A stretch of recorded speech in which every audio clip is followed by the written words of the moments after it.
natin makuha yung Jensen Auto tumbler.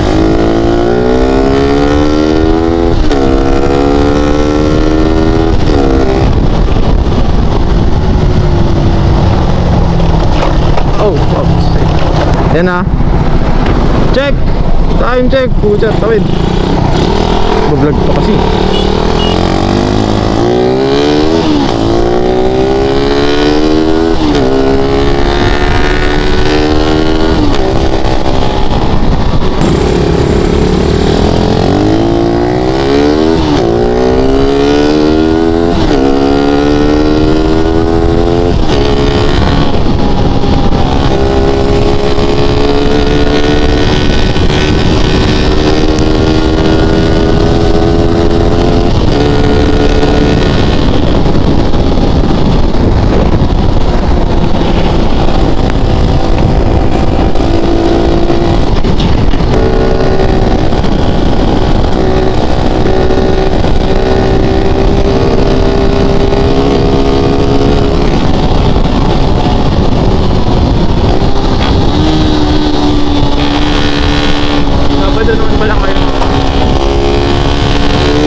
Gagawin namin doon, boy.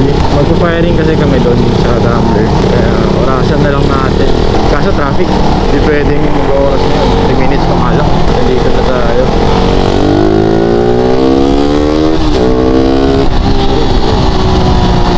Pero dapat aware ka sa mga nasa harap mo. Unpredictable kasi yung mga tao. Lalo na yung driver, putya. Yung tao parang mapipredict mo pa eh. Yung mga nakakausap mo, pero yung mga driver kaya may tinatawag tayong defensive driving. Kasi unpredictable yung mga driver na nasa kalsada. Kahit nasabihin na natin siguro kung marunong ka magbasa ng utak ng tao. May tao pa rin naman yung driver, pero ewan ko na lang. Especially yung mga biglang luto. Saka yung huli dito. Hindi kasi familiar sa lugar eh.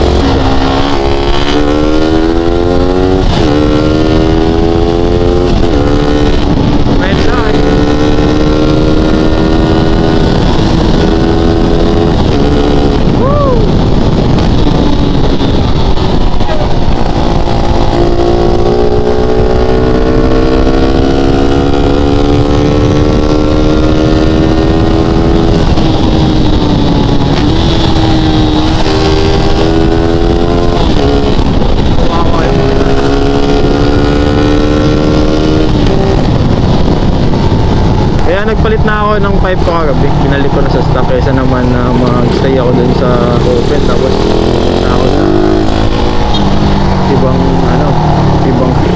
hindi naman ibang lugar, pero pupunta ako sa mga lugar na hindi ako familiar sa huli. Parang nagpapakamatay doon. Parang nagpapahuli ka lang kapag ganun. Dapat siyempre, familiar ka sa mga lugar. It's one common thing na kapag ikaw ay violator, aware counts, and dapat nakapwesto yung mga nanguhuli. Kaya taas no, dapat kapag nagbabiyahe, bilang mga driver yung binabantayan mo, kasali na rin yung mga pwesto ng mga nanguhuli. Gago. 11, 8 over 7 minutes pa lang. Para at least malaman natin na ilang minutes yung biyahe. Sabihin natin yung tumbler, 10 minutes lang yan.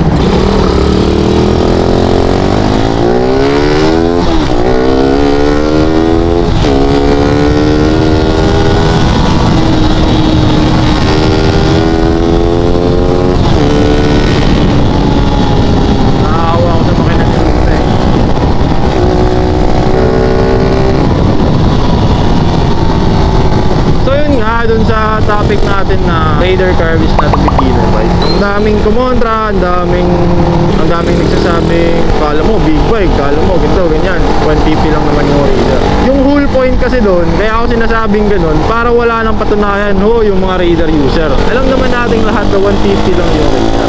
Pero, bakit mas maraming namamatay sa Raider kaysa sa big bike? Kasi big bike, alam nila malakas yung bike nila. And wala na silang kailangang patunayan. Raider 150 user, mga kaibigan, most of them are not mature. That's why sinabi kong Raider 150 is not a beginner bike.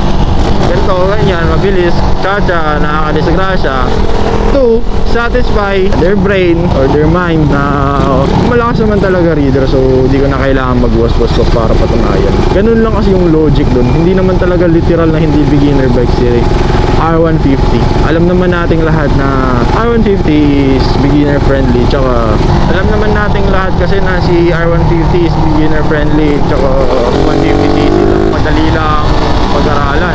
Yun kasi yung whole point doon. Hindi naman sa kinokontra ko yung mga kumontra din doon, kasi alam ko namang may mga tao may ego talaga, so we don't have to argue with them. Yun lang naman yung point nila, is to satisfy their ego na ay hindi pwedeng gusto ganyan. So naiintindihan ko yun. Sa akin lang, paliwanag ko lang ng maayos para sa mga hindi ko nakakaintindi, tsaka sa mga nag-wonder kung bakit naging ganun yung opinion ko. It's just my way of saying na para masatisfy na yung mga R150 user. Ang daming nadidisgrasya, ang daming namamatay na mga R150 user dahil sa was-was. Alam naman natin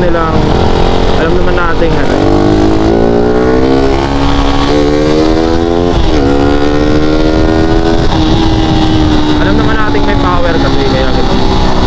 Banisil. Ito yung banisil, diba? So, saan yung nilay? Tatanong na lang tayo kasi tinatamad na ako mag may nakalagay naman siguro sign sa labas.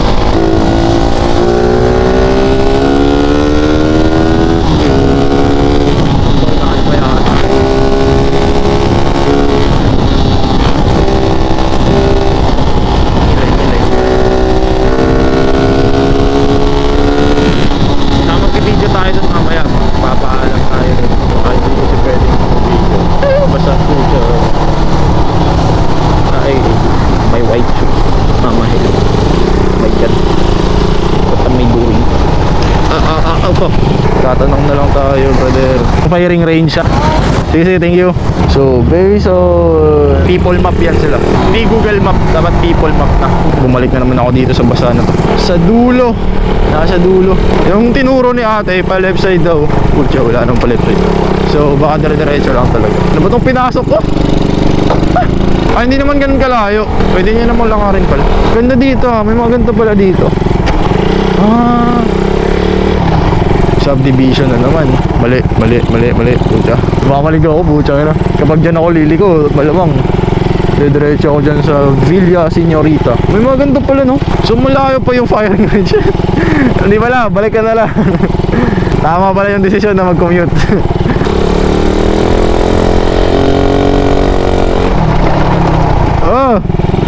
Ang ganda dito ah. Look, gago boy, dagat. Wow! Pucha, may nakasunod.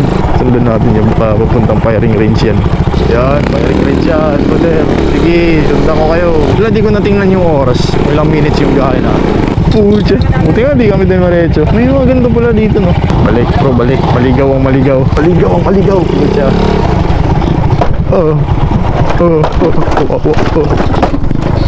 Gagawin lang yun anong CRF. Sabi ko sa inyo, maling motor yung dinala ko eh. Kala mo talaga may ibang motor eh. Pagpipilian ka ba? Wala naman. Tatampo na to si Luna. Ayun, nasa taas. Ang ganda dito ah.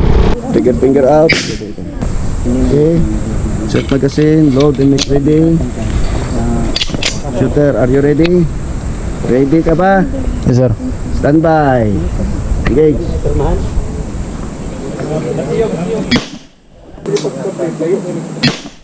Alpha, mid. Okay, sige, engage. Alpha, engage. Charlie.